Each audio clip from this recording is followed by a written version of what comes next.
Hey guys, alright? Welcome everyone. The interstellar spaceship Babylon can be seen traveling through space toward a colonized world called Homestead 2. All its accommodations are empty, and the ship is on autopilot. The 258 crew members, as well as the 5,000 passengers, are in hibernation. Suddenly, the ship passes through an asteroid belt, weakening its shields.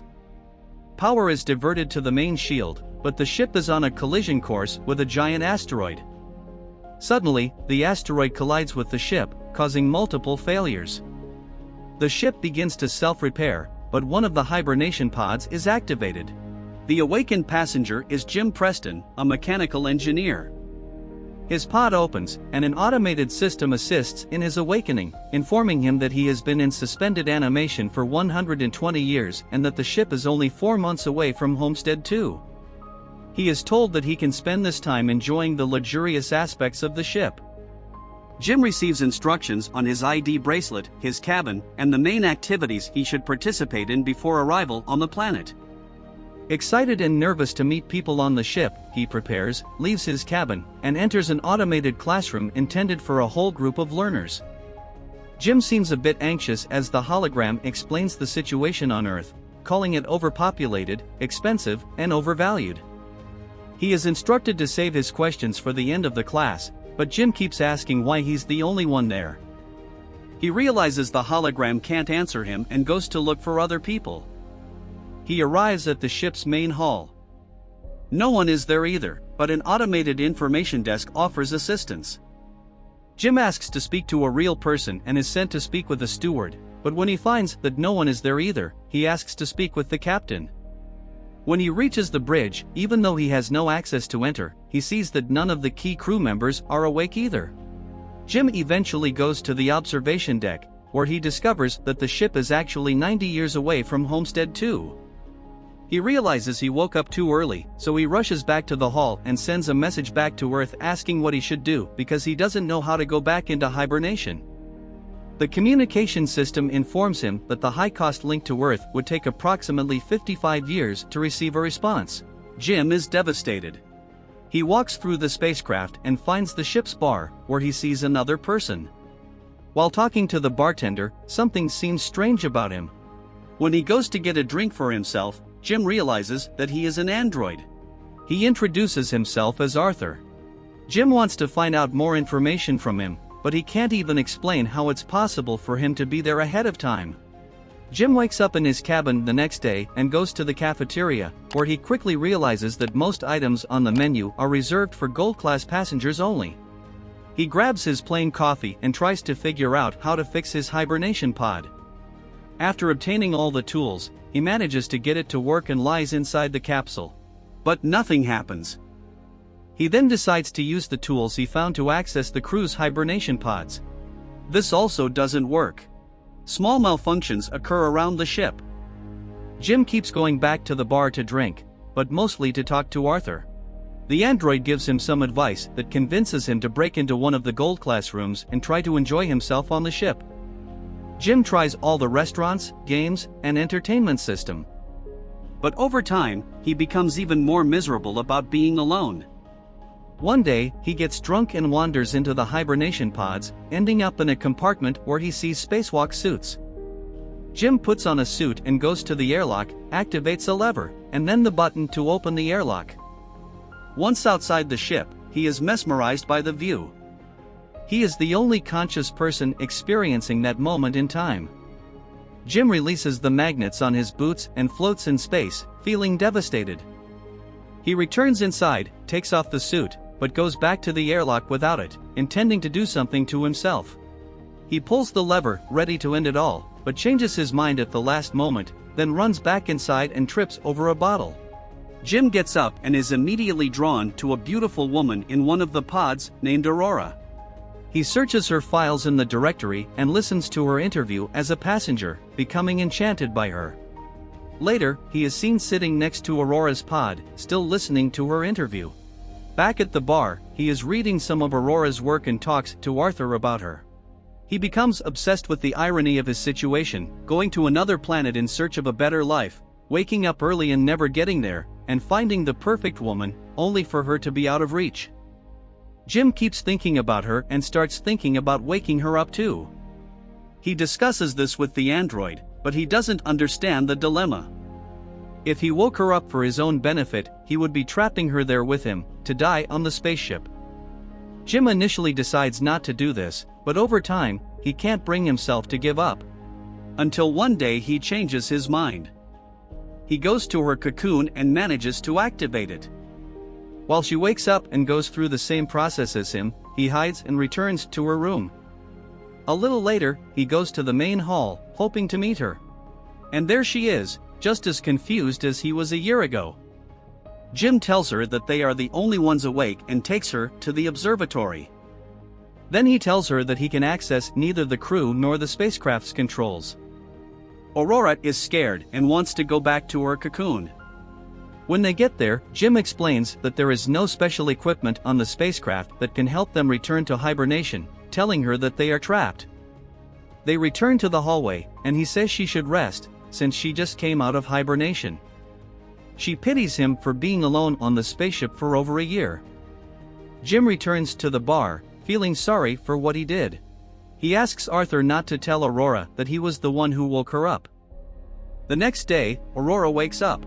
She returns to the hallway and asks the automated information desk about the hibernation pods. Jim joins her there and they go to breakfast. When they leave, the information desk doesn't work well. In the cafeteria, Aurora notices that Jim has been eating the same breakfast for over a year and gets him a gold-class menu. They talk about the possibility of repairing the pods, but unlike Jim, Aurora is not willing to give up. She searches the infirmary, then examines the research documents, eventually heading to the crew's hibernation quarters, trying to break down the doors. Jim notices more malfunctions throughout the spacecraft. At some point later, Aurora regrets her life on the Avalon. She writes, runs around the spaceship and swims in the pool, becoming increasingly aware of her situation. She goes to the cafeteria to interview Jim, thinking his story might be interesting. She asks why he immigrated to the colony. Jim initially responds with company slogans, but later explains that he hopes that in the new world he can be someone who can build a life. Later, they end up at the observatory and Aurora finally tells them why she is there. Unlike the other passengers on the spacecraft, she has a round-trip ticket.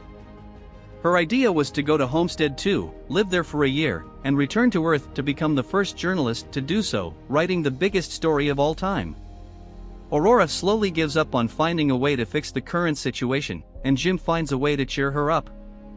He takes her dancing, to the movies, and to the basketball court. Finally, he takes her to the bar to meet Arthur. She relaxes for a while until she remembers her situation.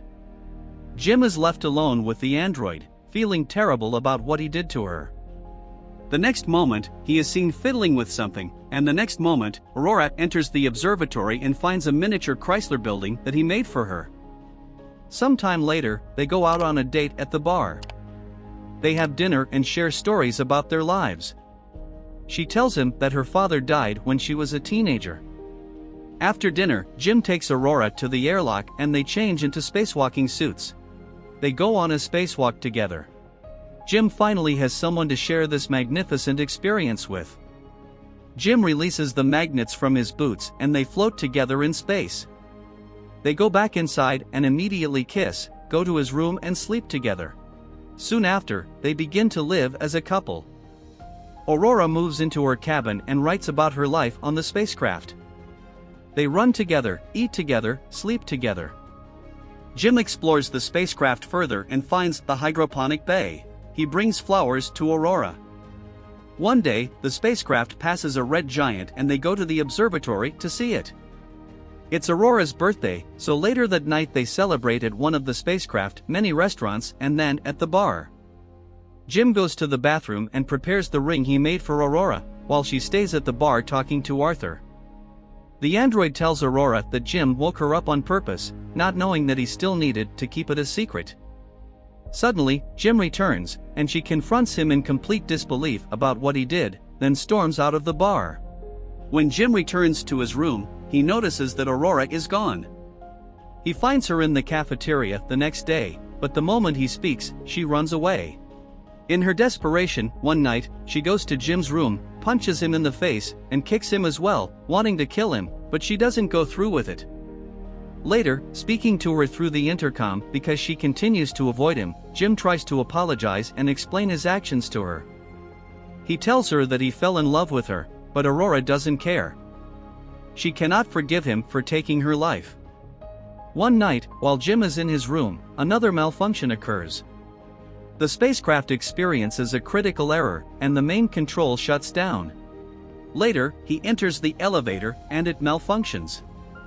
Aurora enters the main hall and sees that Jim has planted a tree there. Then she goes to the cafeteria, where the food dispenser is also malfunctioning. Suddenly, they both hear the voice of the deck chief over the speakers, asking who planted the tree. They rush to the main hall and see Gus Mancuso in front of Jim's tree.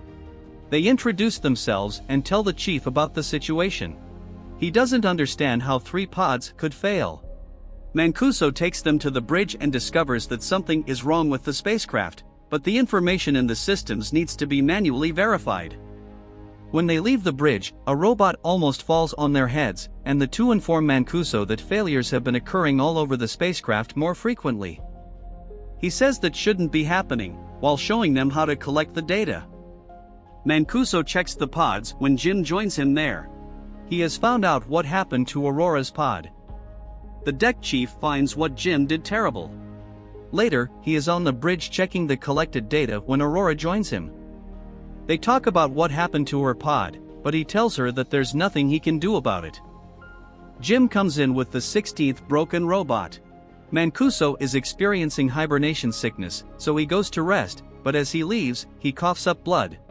That night, Aurora can't sleep, so she goes for a swim.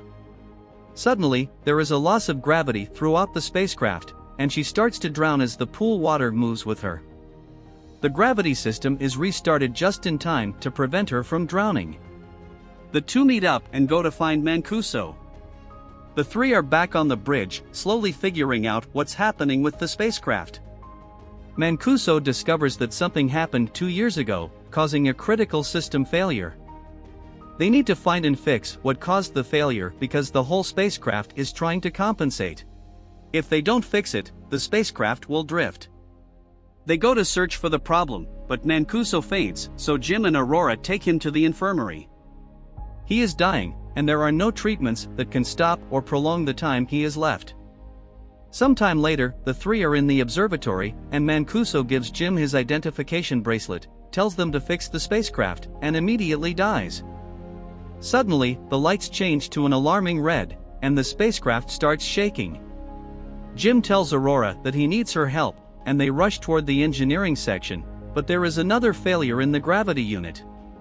And immediately another one affecting Arthur as well. Jim deactivates him. They finally reach engineering and start looking for the problem. They find it in the reactor unit, and when they open the hatch, Aurora is sucked in. The asteroid caused a breach in the hull in that area. Jim is also sucked in, but he holds onto the hatch as it continues to close on him. Eventually, he is also sucked out, but they manage to quickly seal the breach. Immediately after fixing this issue, Jim realizes there is more than one breach in the hull. The two trace the meteor's path and discover that it hit the reactor control computer. Jim thinks he can find replacement parts for it. They find the part and replace it, but the reactor's ventilation process still fails. They do it manually, but it fails again. Jim realizes he needs to open the ventilation door on the outside of the spacecraft so they can cool the reactor.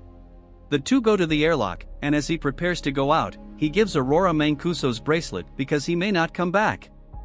She helps him with the suit, and when he enters the airlock, she tells him to come back because she can't live on the spacecraft without him. Aurora goes back to the reactor, where the temperature has reached critical levels.